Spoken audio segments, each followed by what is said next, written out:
বিসমিল্লাহির রহমানির রহিম। আসসালামু আলাইকুম ওয়া রাহমাতুল্লাহি ওয়া বারাকাতুহু। বাংলাদেশ জাতীয়তাবাদী দল বিএনপির পক্ষ থেকে সকল নেতৃবৃন্দকে এবং আমার প্রবাসী ভাই ও বোনদেরকে শ্রদ্ধা এবং অবিরাম ভালোবাসা। আসলে আজকে লাইভ হলো বর্তমান বর্তমান নিয়ে। আজকে আপনারা দেখছেন বাংলাদেশ জাতীয়তাবাদী ছাত্র দলের মহাসমাবেশ। শাহবাগে যে সমাবেশটি অনুষ্ঠিত হয়েছে বেলা 2টা বাজে বাংলাদেশ টাইম, প্রমাণ করে দিয়েছে আবারও যে বাংলাদেশের জনগণ বাংলাদেশ জাতীয়তাবাদী দল বিএনপিকে কতটা ভালোবাসে এবং বিএনপি মানুষের কত একটি মহব্বতের দল এবং ভালোবাসার দল। এটা আবারও প্রমাণ করে দিয়েছে বাংলাদেশের জনগণ। দেখেন,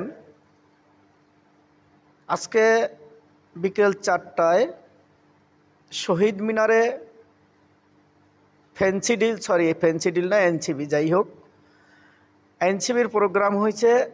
এখানে বাংলাদেশের জনগণ এখানেও বুঝিয়ে দিয়েছে যে এনসিবিকে কতটা ভালোবাসে।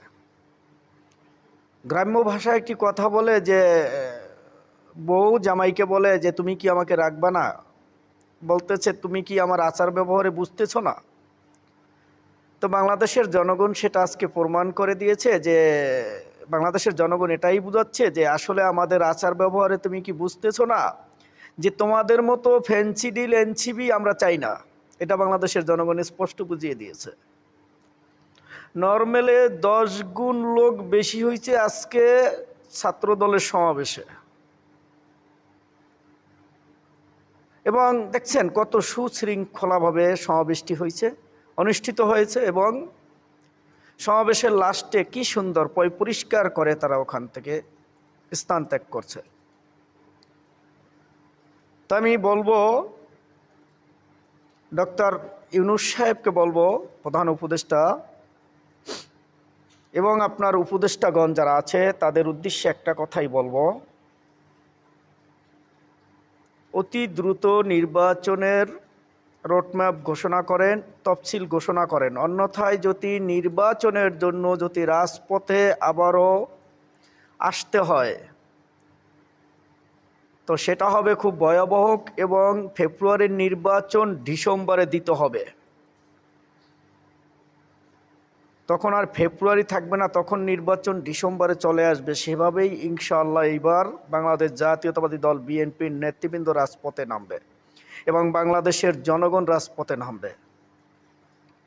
কেন বাংলাদেশের জনগণ বাংলাদেশে আর অরাজকতা চায় না, তারা চায় একটি সুষ্ঠু নির্বাচন। এই নির্বাচনে যে কোনো ব্যক্তি সরকার গঠিত হবে, জনগণের ভোটে সরকার গঠন করবে, তাকেই সবাই স্বাগতম জানাবে।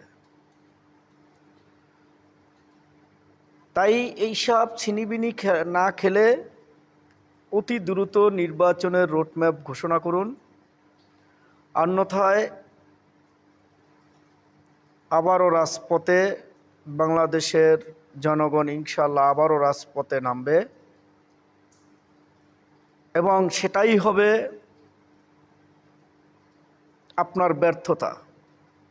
তা আপনি এমন কোনো কাজ করবেন না অধ্যাপক ডক্টর ইউনূস সাহেব যে আপনাকে ব্যর্থ হিসাবে গণ্য করা হয়।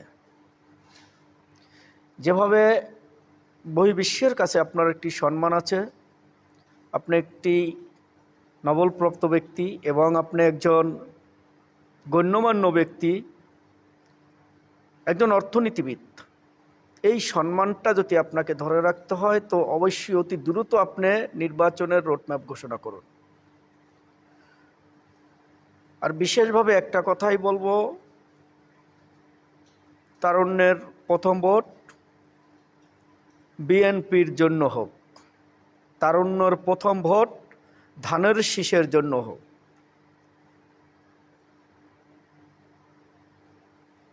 আসলে আমরা এই পর্যন্ত অনেক নির্যাতন, নিপীড়ন, হয়রানি শিকার হয়েছি। বাংলাদেশ জাতীয়তাবাদী দল বিএনপি যারাই করেছে, যারাই এই দলের নেতাকর্মী, সবাই নির্যাতন, নিপীড়ন ভোগ করছে। এবং যারা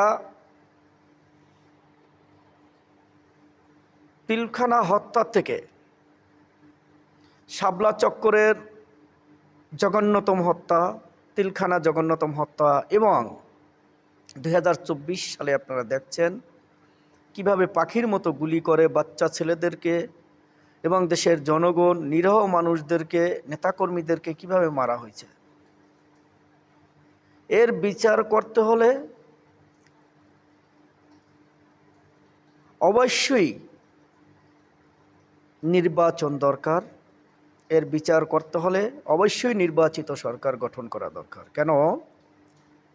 যারা নির্যাতিত হয়েছে তারাই এর বিচার করতে পারবে, যারা জেল খেটেছে, মামলা রিমান্ডে গেছে, তারাই এর বিচার করতে পারবে, এই ফ্যাসিস্ট স্বৈরাচার হাসিনাদের। আর এখন বর্তমানে যারা উপদেষ্টায় আছেন তারা কখনো নির্যাতন হন নাই, জেল খাটেন নাই, আয়নাঘর কি দেখেন নাই। আপনাদের দ্বারা বিচার সম্ভব না। আপনাদের যতটুকু সংস্কার প্রয়োজন ততটুকু সংস্কার করে অতি দ্রুত একটি সুষ্ঠু নির্বাচনের আয়োজন করেন এবং ফেব্রুয়ারির মাঝ বরাবর সে নির্বাচন হতে হবে। অন্যথায় নির্বাচন বাংলাদেশের জনগণ আপনার থেকে আদায় করে নেবে ইনশাআল্লাহ। আসলে আমি একটি কথাই বলবো আপনাদেরকে, আপনাদের ওয়ার্ডে, আপনাদের থানায়, আপনাদের ইউনিয়নে, আপনাদের জেলায়, আপনাদের বিভাগে সবাই নির্বাচনী প্রচার প্রচারণা করবেন এবং যেখানে ফ্যাসিস্টের দোসরদের দেখবেন সেখানেই প্রতিবাদ জানাবেন, যেখানে চাঁদাবাজি দেখবেন সেখানেই প্রতিবাদ জানাবেন, যেখানে দেশবিরোধী কোনো কাজ দেখবেন সেখানেই আপনারা প্রতিবাদ জানাবেন। এবং বিশেষভাবে আমাদের আপুসের নেত্রী, গণতন্ত্রের মা, মাদার অফ ডেমোক্রেসি, তিনবারের সফল নেত্রী বেগম খালেদা জিয়ার জন্য সবাই দোয়া করবেন। আল্লাহ যেন তাকে পরিপূর্ণ সুস্থতা দান করে এবং আমাদেরকে যেন সঠিকভাবে নেতৃত্ব দিয়ে সামনে এগিয়ে নিতে পারে। দোয়া করবেন আমাদের ভারপ্রাপ্ত চেয়ারম্যান মহোদয় জনাব তারেক রহমান সাহেবের জন্য। উনি যেন বীরের ভেসে বাংলাদেশে ফিরে আসতে পারে, এ বলে আমি আমার বক্তব্য এখানে শেষ করছি। সবাইকে ধন্যবাদ। আসসালামু আলাইকুম ওয়া রাহমাতুল্লাহি ওয়া বারাকাতুহু।